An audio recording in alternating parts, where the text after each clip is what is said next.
Assalamu alaikum, dear viewers. Today we are going to start another lecture of systemic diagnostic bacteriology, and the lecture is about antimicrobial susceptibility testing, or we can also say antimicrobial sensitivity testing, or we can say antibiotic susceptibility testing.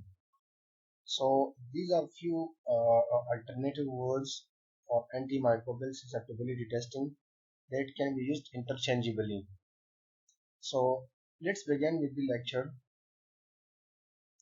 तो generally हम पहले बात करते हैं कि anti microbial susceptibility testing हम क्यों करते हैं। एक्चुअली जब किसी बंदे को इन्फेक्शन होती है तो फिर डॉक्टर उसके लिए उसी साइट से सैंपल लेके एक सेंसिटिविटी कल्चर या सेंसिटिविटी टेस्टिंग के लिए टेस्ट लिख देता है, एडवाइस कर देता है। ठीक है, तो फिर ऐसी कंडीशन में हम उसी पैथोजन को वहां से सैंपल लेके उसी एरिया से, फॉर एग्जांपल थ्रोट इन्फेक्शन है तो हम थ्रोट से सैंपल लेते हैं, ठीक है, स्वैब के थ्रू, और उसको हम क्या करते हैं, कल्चर करते हैं एक माइक्रोबायोलॉजी लैब में। फिर इसको ग्रो करते हैं और फिर इसी जो ऑर्गेनिज्म होती है उसी के अगेंस्ट हम क्या करते हैं, एंटीबायोटिक्स अप्लाई करते हैं। और एंटीबायोटिक्स के थ्रू हम देखते हैं कि कौन सी एंटीबायोटिक्स इसको बेस्ट ट्रीट करती है। तो इस तरह क्या होता है, इससे फिर हम डॉक्टर को भी हमें गाइडेंस मिल जाती है कि कौन सी ड्रग इस पर अच्छी तरह इफेक्टिव है। तो फिर डॉक्टर उस अकॉर्डिंग ड्रग्स एडवाइस करती है, और जो मार्केट में इजीली अवेलेबल हो तो वो डॉक्टर एडवाइस कर देती है। तो इससे फायदा ये भी होता है कि जब आप टारगेटेड या स्पेसिफिक ड्रग किसी पेशेंट को देते हैं, इन्फेक्टिव बंदे को आप देते हैं, तो उससे फायदा ये होता है कि वो बच जाता है जो एंटीबायोटिक से मिसयूज से।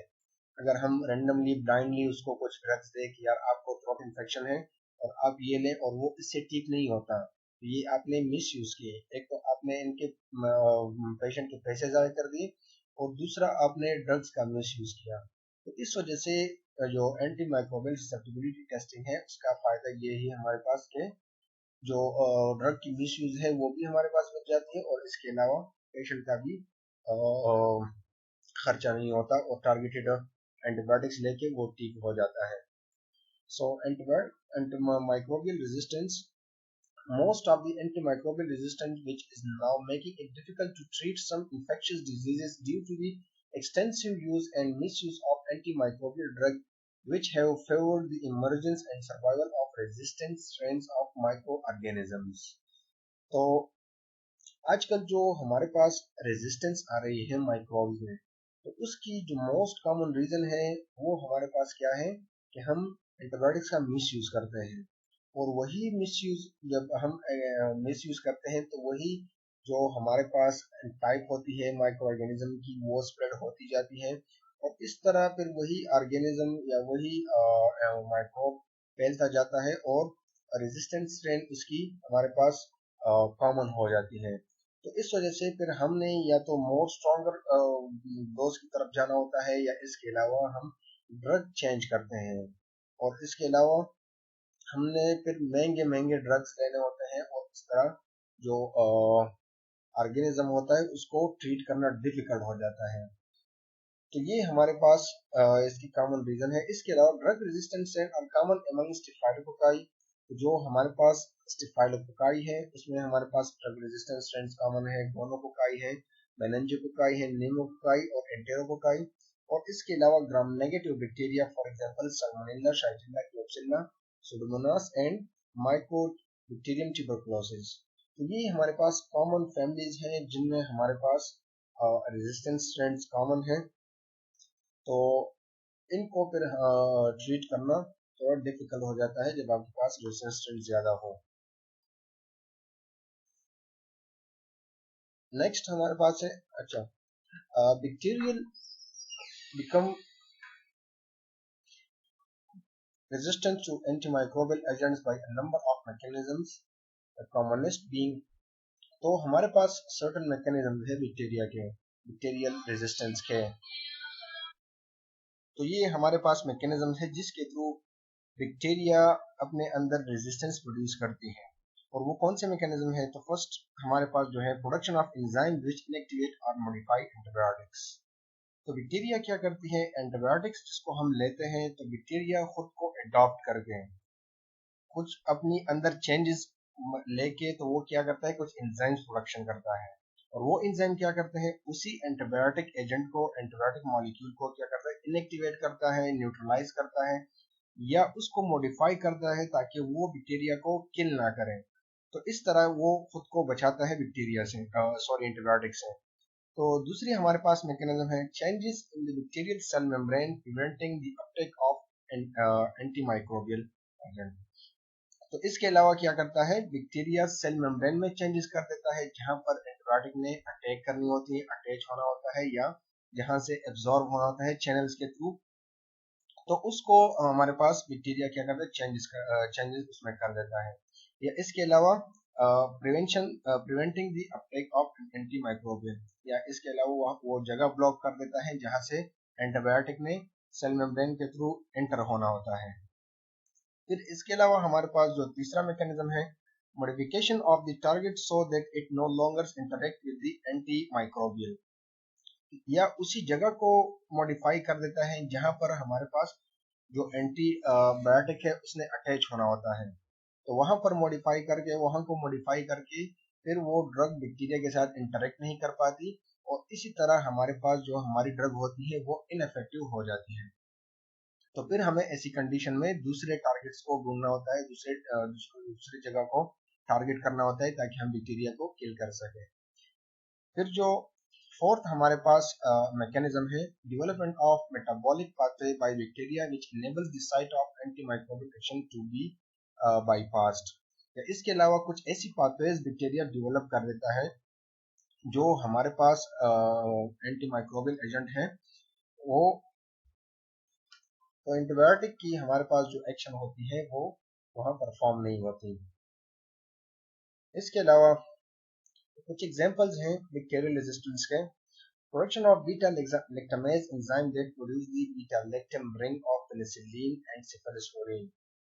तो इसके अलावा हमारे पास बीटा लैक्टामेज एंजाइम का प्रोडक्शन है, और वो क्या करता है, वो हमारे पास बीटा लैक्टम रिंग होती है हमारे पास पेनिसिलिन में, अगर उसका स्ट्रक्चर देखा जाए पेनिसिलिन एंड सेफलोस्पोरिन दोनों में होती है, तो उस स्ट्रक्चर को हमारे पास डिस्ट्रॉय करती है, और हेंस जो हमारे पास ड्रग होती है वो इफेक्टिवलेस होती है।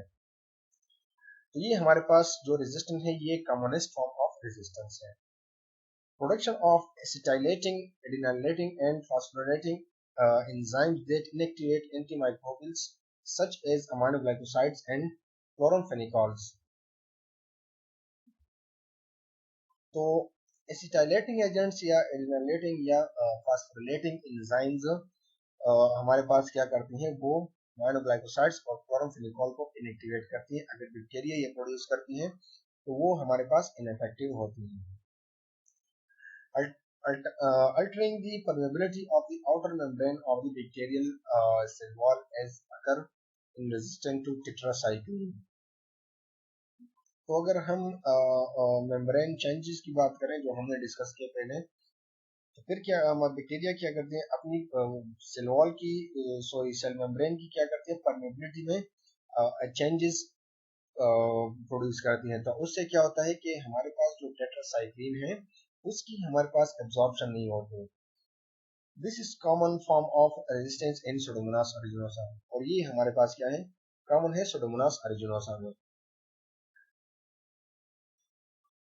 फिर the cell wall of streptococci forms a natural barrier to aminoglycosides। तो जो हमारे पास स्ट्रेप्टोकोकाई की सेल वॉल होती है उनमें हमारे पास नेचुरली बैरियर्स बनते हैं अमाइनोग्लाइकोसाइड के अगेंस्ट। तो इस तरह वो भी हमारे पास जो अमाइनोग्लाइकोसाइड्स होते हैं वो स्ट्रेप्टोकोकाई के अगेंस्ट इनइफेक्टिव होते हैं।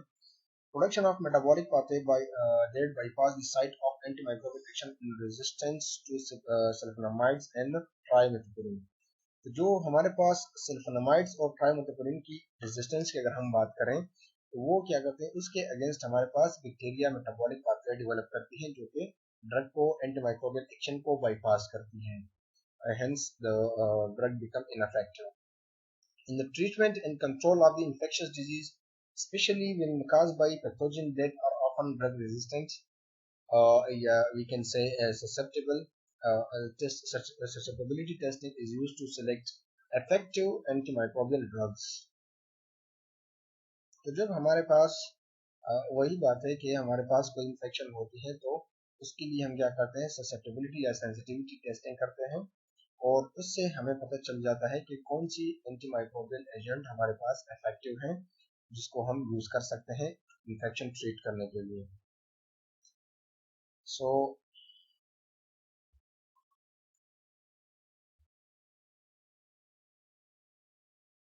अब आते हैं एंटीमाइक्रोबियल ससेप्टिबिलिटी टेस्टिंग पर. Susceptibility testing is not usually indicated when the susceptibility reactions of pathogens can be predicted. For example, Proteus species are generally resistant to nitrofurantoin and tetracycline. तो जो हमारे पास common resistance है उसके लिए हमारे पास mostly susceptibility testing नहीं करते. जब हमें पता होता है कि फॉर एग्जांपल प्रोटियस है वो हमारे पास रेजिस्टेंस है नाइट्रोफुरेंटाइन और टेट्रासाइक्लिन को, तो ऐसी कंडीशन में हम क्या करते हैं, ससेप्टिबिलिटी टेस्टिंग नहीं करते हैं. ये हमें ऑलरेडी पता होता है. विद टाइम टू टाइम हमारे पास जो रेजिस्टेंस आती है उनका भी हमें पता चलता है, और कुछ नेचुरली रेजिस्टेंस होते हैं, रेजिस्टेंस पाई जाती है बैक्टीरिया में, वो भी हमें पता होता है. तो इस वजह से हम सबके लिए ससेप्टिबिलिटी टेस्टिंग नहीं करते हैं. Streptococcus pyogenes is usually susceptible to penicillin. तो इसके अलावा जो दूसरी एग्जांपल है वो Streptococcus pyogenes की है which is usually susceptible to penicillin. तो वो हमारे पास पेनिसिलिन के लिए susceptible होते हैं. तो ऐसी कंडीशन में हम क्या करते हैं, डायरेक्ट पेनिसिलिन एडवाइस करते हैं, क्योंकि हमें पता होता है कि जो हमारे पास Streptococcus pyogenes है वो सेंसिटिव है पेनिसिलिन को. इसके अलावा klebsiella pneumoniae is generally ampicillin resistance. तो क्लिप्सिला निमोनियाई हमारे पास मोस्टली रेजिस्टेंट होती है एम्पिसिलिन, तो उसको हम डायरेक्टली क्या करते हैं, उसको मतलब ससेप्टिबिलिटी टेस्टिंग के लिए नहीं भेजते, बल्कि हमें पता होता है कि वो रेजिस्टेंट होता है. इसके अलावा anaerobes are susceptible to metronidazole. तो एनारोब जितने हमारे पास होते हैं वो हमारे पास ससेप्टिबल होते हैं मेट्रोनिडाजोल के लिए, तो उसके लिए भी हमें सेंसिटिविटी टेस्टिंग की जरूरत नहीं पड़ती और हम डायरेक्ट एडवाइस करते हैं. Susceptibility test must never be performed on commensal organisms or contaminants because this would mislead the clinician and could result in the patient receiving ineffective and unnecessary antimicrobial therapy, causing the possible side effects and resistance to other potentially pathogenic organisms.